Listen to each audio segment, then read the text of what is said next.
sur nos talks au Matt's Garage. Aujourd'hui, j'aimerais parler de quelque chose qui m'a été demandé, puis je pense que c'est une vraiment bonne question à se poser.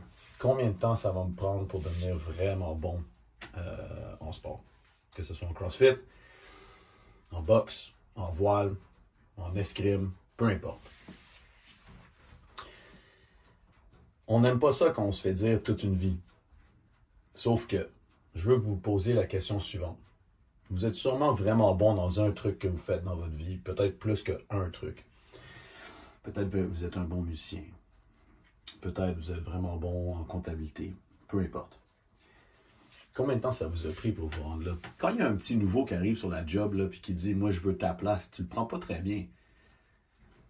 En fait, c'est flatteur parce que ça a l'air intéressant de faire ce que tu veux, mais tu le prends pas bien parce que tu te dis qu'est-ce qu'il pense le petit nouveau ou la petite nouvelle quand quelques heures ou quelques jours ou quelques semaines, ils vont être capables de faire ce que je fais.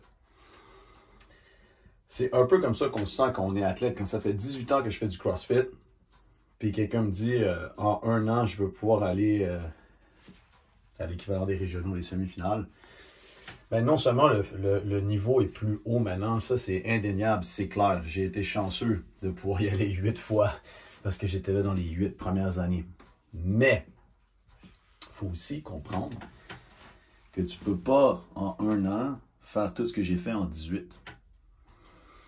Maintenant, il y a des raccourcis, c'est l'idée d'avoir un coach. L'idée d'avoir un coach, c'est d'être capable d'apprendre des erreurs que d'autres ont fait pour fast-tracker ce 18 ans-là, par exemple. Et potentiellement, on a des exemples tout le temps. Matt, au Matt's Garage, là, pas moi, l'autre Matt Labelle, Cédric. C'est tous des gens qui font du CrossFit depuis beaucoup moins longtemps que moi, puis ils ont déjà des niveaux que moi, ça m'a pris 5-6 ans à atteindre. Parce qu'ils bénéficient des erreurs d'autres personnes. Donc, il y a deux volets sur cette réflexion-là. Le premier volet, dans le fond, c'est de ne pas penser que ça va venir vite. Et juste comme dans n'importe quoi d'autre dans la vie, c'est normal que ça prenne toute une vie pour devenir exceptionnel dans quelque chose. Quand vous êtes rendu à ce niveau-là, vous ne voudriez pas que ça se fasse en un an. Parce que sinon, ça vient d'enlever tout le plaisir de la chose. Puis la deuxième chose, c'est l'idée d'avoir des coachs qui sont capables de t'aider à fast-tracker par une programmation intelligente, par du coaching intelligent, par du triage des priorités intelligentes, de fast-tracker les erreurs qu'ils ont fait, exemple pour eux-mêmes, ou la plupart des coachs, c'est des erreurs qu'ils ont fait sur d'autres, pour être capable, nous, de bénéficier de ça, être capable qu'un athlète aujourd'hui devrait avoir une progression beaucoup plus grande qu'un athlète qui a débuté il y a 18 ans comme moi, ou il y a 20 ans comme certains. Okay? Donc, c'est quelque chose à réfléchir, c'est quelque chose à méditer. Pensez-y. On ne veut pas que ça soit facile. Et en fait, c'est impossible que ce soit facile. Vous avez des exemples partout sur ça. Dans la musique, je ne peux pas juste prendre un instrument et boum, être capable de le jouer. Vous êtes sûrement capable de trouver une exception là-dessus. Là. C'est d'accord, on ne parle pas des exceptions, on parle de la plupart des gens. Puis ça m'amène au troisième volet, en fait.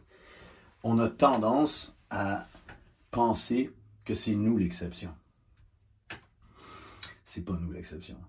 Nous, on est des gens bien ordinaires. Fait qu'il faut qu'on fasse le training de gens ordinaires. Par contre, notre tolérance pour les petites fautes, notre tolérance à essayer d'atteindre la virtuosité, il faut que ça soit la même qu'un athlète de haut niveau. C'est ça qui va être extraordinaire.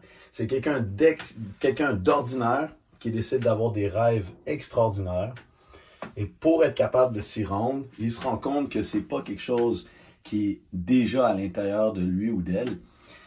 C'est de commencer à avoir une moins grande tolérance pour les erreurs. On a besoin de travailler la même chose qu'un débutant sur un push-jerk.